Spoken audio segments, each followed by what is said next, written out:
Que a ver si cambia algo. Ya. Nada, cuando quieras. Bien, pues muchas gracias. Bueno, pues yo soy Miguel Figuera, hago la tesis aquí y si alguno no me ha visto es porque tengo una doble vida como ingeniero en la India. y pues voy a hablar de que a los matemáticos nos dan miedo los ordenadores.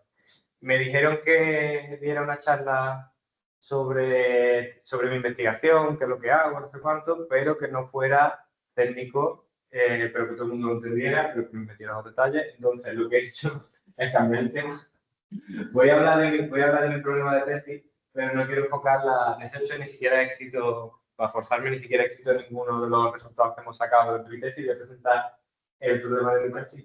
Y voy a explicar cómo me ha ayudado el saber cosas de ingeniería, no tenerle miedo a los ordenadores para probar algunos resultados de mi tesis y al final voy a dar una serie de consejos porque muchas veces estamos nosotros en nuestro mundo abstracto y tal, y cómo bajar la tierra, cómo eso te puede ayudar, y entonces es bastante mejor científico. Esto es para la derecha, vale. Pues eso, un poquito de más de problema en mi tesis, cómo la ingeniería me ayuda a la tesis y cómo hacer el cambio del ordenador. Eso que vamos a hacer. Lo primero, vamos a empezar hablando de mate. Esto tiene un vector. Para la charla esta, las curvas elípticas van a ser curvas definidas con una ecuación de este tipo, que incluye un número cuadrado en y por la x y una cúbica, ¿vale? En principio, sencillo. En el proyectivo, pero siempre las puedes ver en el afín con una curva que te parezca un poquito a esta. Si quitas este y este, clavas a esta. Y con los coeficientes en el cuerpo. La cosa se ha hecho un típico problema de teoría de números, que es encontrarle soluciones enteras o racionales a ecuaciones, ¿vale? Ese es el problema más típico. Lo que le pasa, la gracia que tienen las curvas elípticas es que además tienen una operación de grupo, que se construye de manera geométrica. Tienes dos puntos, tiras la recta y cortas los dos puntos, siempre tiene que haber un único punto, porque cuando tú tiras una recta aquí, tú has escribir una combinación lineal de la aquí y la aquí. Sustituye la combinación, te da una ecuación cúbica en tres variables, tienes dos soluciones, te falta una y la otra tiene que estar en el mismo cuerpo que las otras dos. La operación de grupo no es directamente que te dé este punto, tienes que hacer un poquito más porque si no, no tienes elemento neutro. Y es una manera de, si yo tengo ya soluciones conocidas de mi ecuación, construir otras que no conocía. ¿Vale? Hay un teorema que se llama el teorema de Moller-Ring, que te dice que si tienes una curva elíptica definida sobre un cuerpo de números, el cuerpo de números es una extensión finita de, ¿vale? O podemos pensarlo sobre. Entonces, el grupo que te aparece es finitamente generado. Eso está muy guay porque eso significa que con esta operación hay una cantidad finita de puntos en la curva, de manera que todos los demás, que pueden ser infinitos, los puedo construir usando este tipo de construcción. No solo por usar, sumándolo varias veces o algo así, pero sí que lo puedo construir todo. Eso que además que sea finitamente generado, te dice que, por el teorema de estructura del grupo abeliano finitamente generado, te dice que el grupo se puede descomponer como su parte de torsión y su parte libre. ¿Ok? Tienes que estudiar el numerito este, la R, y los grupos que te aparecen aquí. La R, calcularla es uno de los problemas del milenio, que es la conjetura de Birch-Singleton-Dyer, que te dice que hay una función compleja y tal, que tiene un polo, que el polo tiene orden tal, ¿vale? Y esto es lo que yo voy a hablar. Esto es lo que yo me digo. La torsión sobre Q está clasificada. Hay un teorema de Barry-Mason que te dice que la torsión tiene que ser uno de los grupos. Tiene que ser C1 a C10 y te falta C11 porque, o sea, no lo haya comido yo, es que no quería salir la foto. Y C12. Y luego pues C2 por C2, C4, C6, no, C8 y C16. Para cuerpos cuadráticos, por ejemplo, es el mismo teorema que sale más grupo, porque si amplias el cuerpo tienes más libertad para que te aparezca más gente, y en principio debería aparecer, y así es. Pero también es una cantidad finita. De hecho, es una cantidad finita para cualquiera, pero a partir de. No sé si a partir de grado 2, creo que en 3 también debe ser, seguro que está. Hay una clasificación, o sea, no hay una clasificación a partir de grado muy pequeñito, ya no hay clasificación. Se sabe que son finitos, pero no se sabe cuáles son, y es un problema muy, muy difícil. Ya vamos a empezar por donde va mi tesis. Mis directores son Chema y Sara, que está aquí. Y Chema Tornero, estudió con Enrique, que es profesor de la Universidad Autónoma de Madrid, como si yo tengo una curva elíptica sobre Q y ahora la tiene coeficiente en Q, entonces puedo mirarla sobre un cuerpo cuadrático porque también tiene los coeficientes allí. ¿Cómo crece esa torsión? O sea, yo cuando le doy más libertad a la curva para que haya más soluciones, en principio aparecen más. Y lo que hicieron una clasificación completa, que es esta. Estos son todos los posibles grupos que se pueden salir por el teorema de antes de Meissner.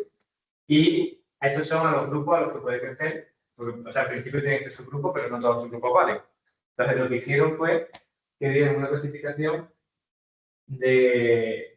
para cada grupo cuáles te pueden salir. Quitaron los que no podían salir, para los que salían dieron un ejemplo. ¿Vale? Este fue el teorema de Schema y de Enrique. Y el problema de mi tesis es una especie de problema inverso, porque Sara hacía problema inverso de Galois. Entonces dijimos, vamos a hacer un problema inverso.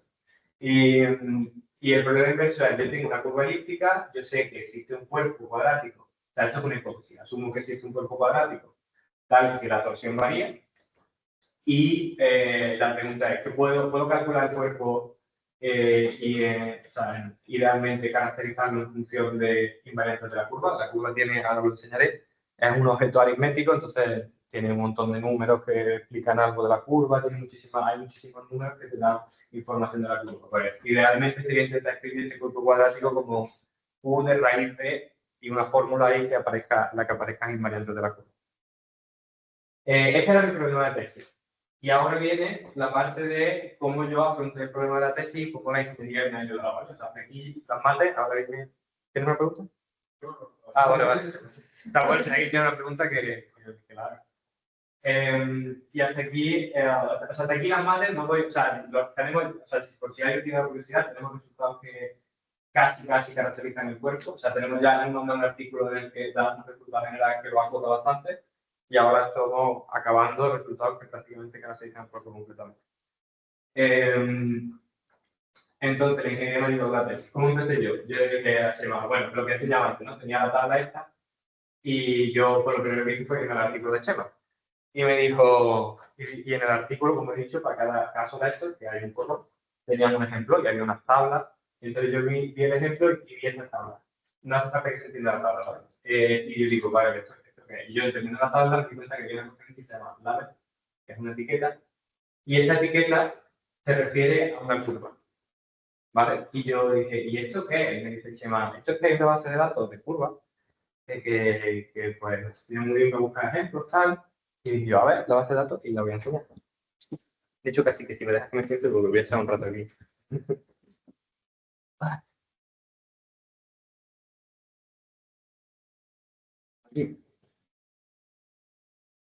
Esta es la página web de la base de datos.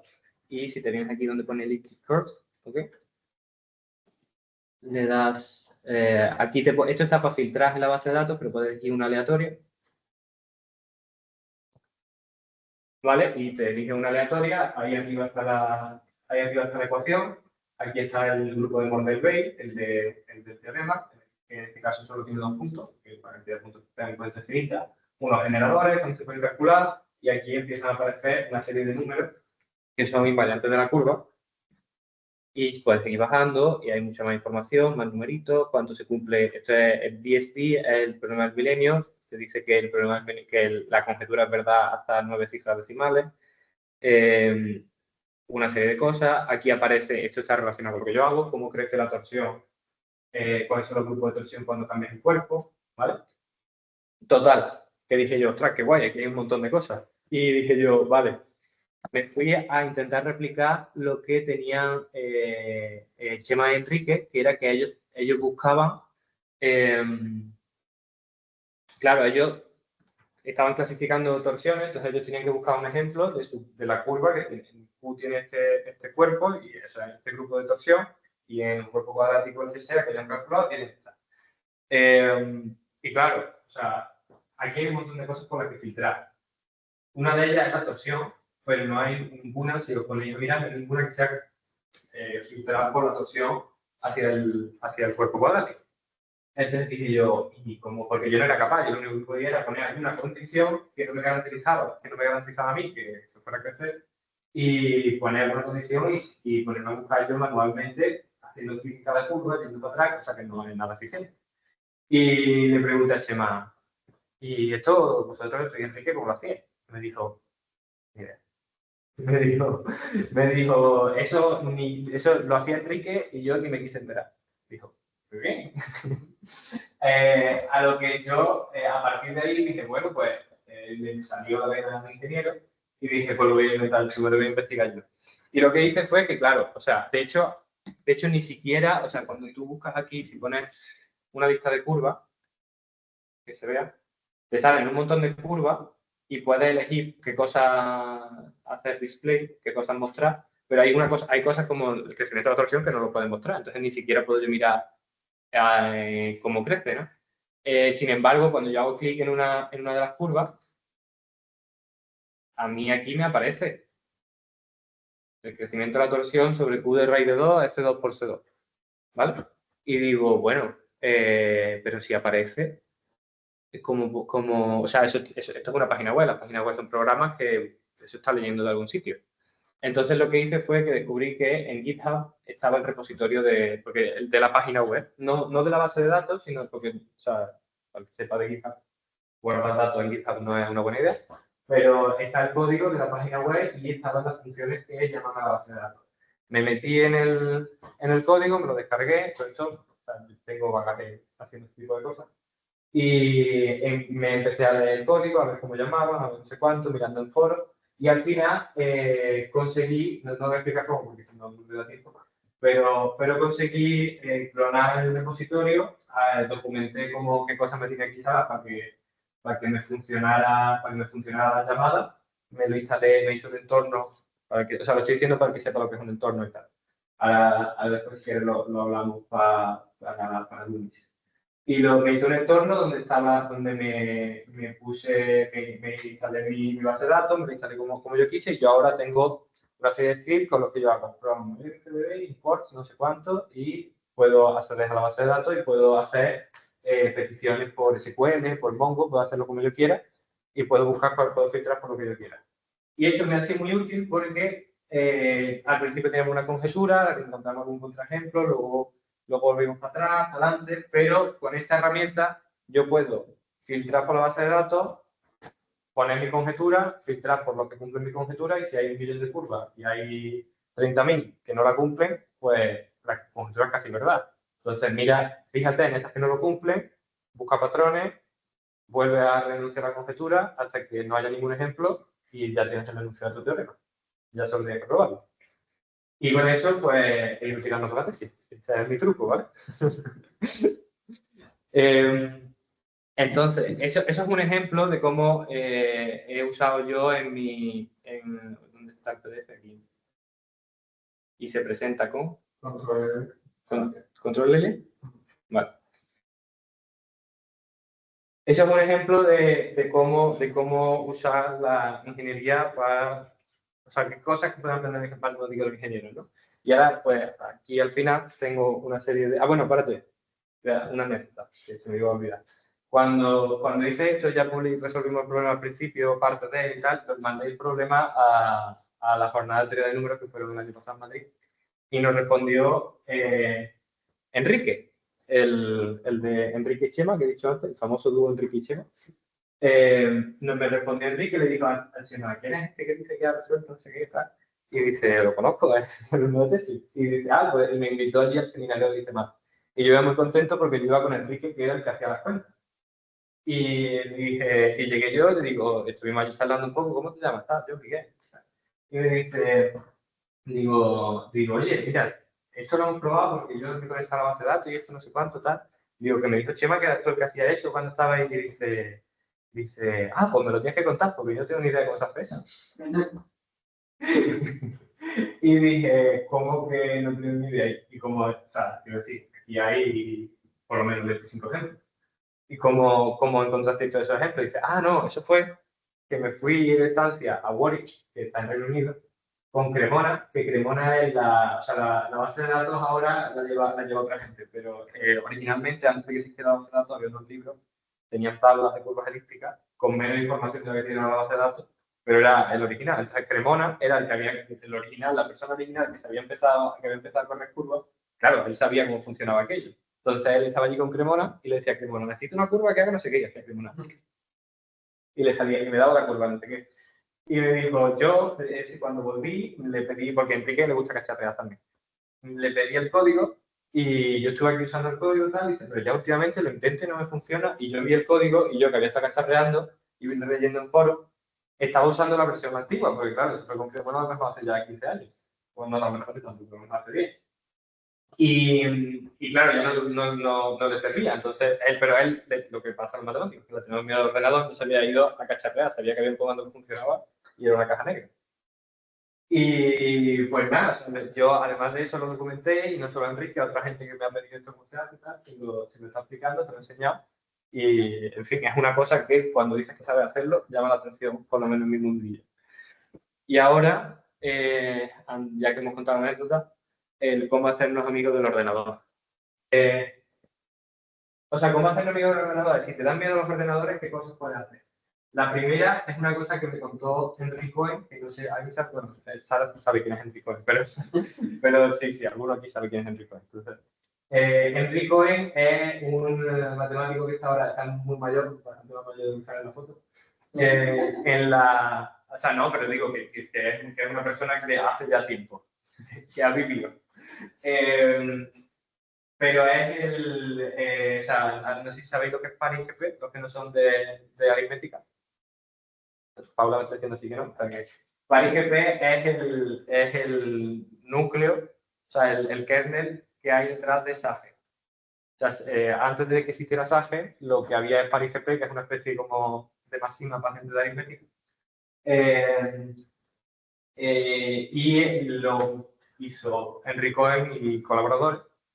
Y luego SAGE lo tiene por encima. No sé, imagino que parece que sigue, o sea, es software libre y sigue probablemente en crecimiento, pero yo creo que está un poco más abandonado, simplemente, o sea, los que tiran de SAGE tiran de eso. Y bueno, hay otro software, pero bueno, y me dio la casualidad de que yo estuve una vez en un seminario en Lumini, en el CIR, y volví tarde a la hora de cenar y el único sitio que estaba libre era al lado de él, entonces me senté. Y, o sea, podría dar una charla entera de todas las cosas que me contó, porque me pareció una mucha alucinante. Pero el consejo que me contó es que explicó cómo aprendía en matemáticas. Que es que dice, a mí cuando me dan un bunch mathematics, por lo que me dijo, yo me lo estudio, me lo trago, lo digiero, y cuando creo que lo entiendo, me hago un programa que calcule algo. Me hago un programa que calcule algo del contexto de lo que yo estoy estudiando, análisis Fourier, de números, lo que sea. Le doy y si corre y funciona, me lo estudio. Si no, no. Y de hecho, porque hay cosas en matemáticas, cuando algebraico y eso, que no se puede calcular. Y lo que me dijo fue, yo esas cosas no las estudio. Yo esas cosas son demasiado, porque yo necesito un ordenador que yo le meta para y, o sea, te limita, pero no te limita tanto. O sea, Enrique era un matemático excelente. Entonces, la verdad es que me parece muy buen ejemplo. Si eres capaz de, si hay algo que pregúntate si lo puedes calcular, busca si hay alguien que lo ha calculado en tu área, haz un programa, calcúlalo, y si te lo has hecho tú, probablemente mientras haciendo el programa, el ordenador te da mucho feedback de no, y entonces aprendes por qué las cosas no pasan. A mí me parece un punto muy diferente. Luego, otro es atrévete a cacharrear, que es, yo creo que eso es lo más importante. O sea, yo no hice nada, no programé nada. Yo lo que hice fue, leí código, intenté chupar cosas, va a fallar muchas veces, pero no creas que no tienen ni idea, porque los informáticos, está allí mi hermano, tampoco tienen ni idea. ¿Vale? Es mi hermano de informática. Y sabe que cuando acaba la carrera de informática tampoco sabe cacharrear. Entonces, atrévete a cacharrear sin miedo, sin síndrome de impostor, porque nadie sabe. Y al final, con el tiempo, se aprende. Y luego aquí hay una serie de consejos más sobre programar, sobre eso sí. Que es que si estáis programando lo que sea, porque os hace falta, que o sea, recomiendo que programéis, y soy más de uno, usar Git. O sea, si soy uno también, úsalo. No sé si sabéis lo que es Git, pero Git es un sistema de control de versiones para que no pierdas las cosas y tal. No solo para eso, pero para que sea limpio, para que no se te... En fin, o sea, usa Git porque si soy más de uno y no usa Git, se muere un perro. Luego, todo el mundo sabe escribir código, aprende a hacer patrones, aprende a programar, pero bueno, queda bien. Todo el mundo sabe escribir código, aprende a programar. Eso es dedicarle tiempo, o sea, si quieres meterte en esto y te siguen sin dar demasiado miedo los ordenadores, dedícate a pasar tiempo. Hay libros, te puedo recomendar algunos, Clean Code, por ejemplo. Dedícate tiempo a aprender a cosas tan simples como definir bien los nombres de las variables, encapsular las cosas, porque un día te hace un código que funciona, al día siguiente quieres usarlo otra vez, te da pereza porque no funcionaba bien, no sé cuánto, solo lo sabías usar tú. Entonces, eso, o sea, saber hacer las cosas limpias viene muy bien, sobre todo para el segundo punto, que es cuando quieras compartir algo y colaborar con proyectos open source, ya tienes que saber estas dos cosas, porque si no, no te aceptan el código.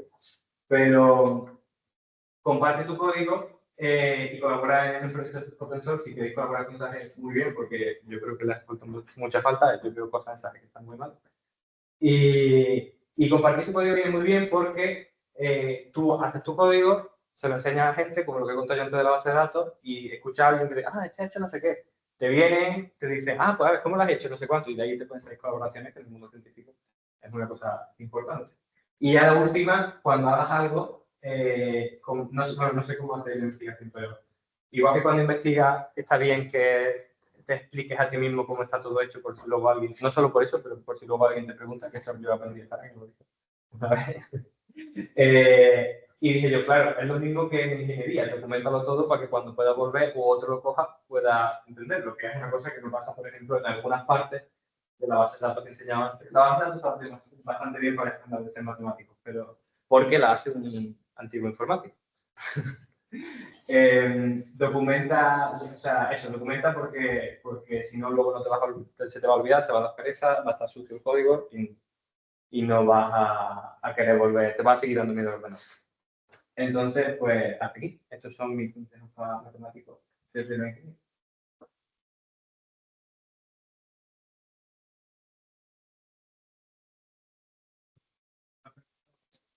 Adelante.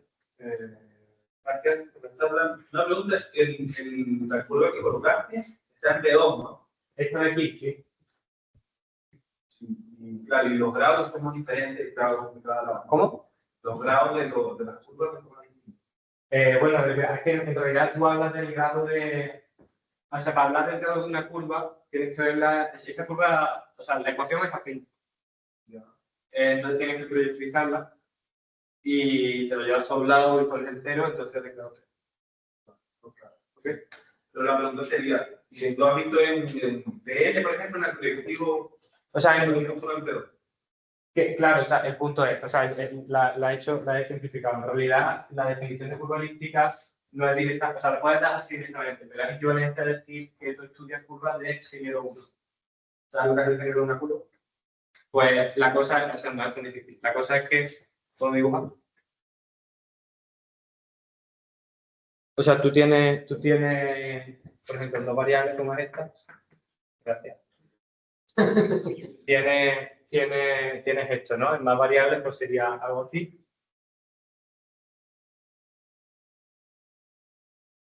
¿Vale? Sí. Pues en lo que tú haces es que estas variables son o sea, las ves los complejos.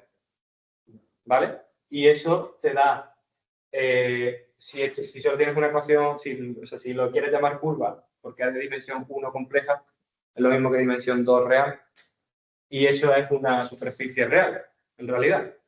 Y la superficie, cuando lo haces todo sobre los complejos y asumes, y esto lo puedes ver como una variedad con un cambio de cartas holomorfo y bla, bla, bla, las superficies que te salen ahí son compactas y orientables. Entonces son de esta forma. No la sería, no el toro.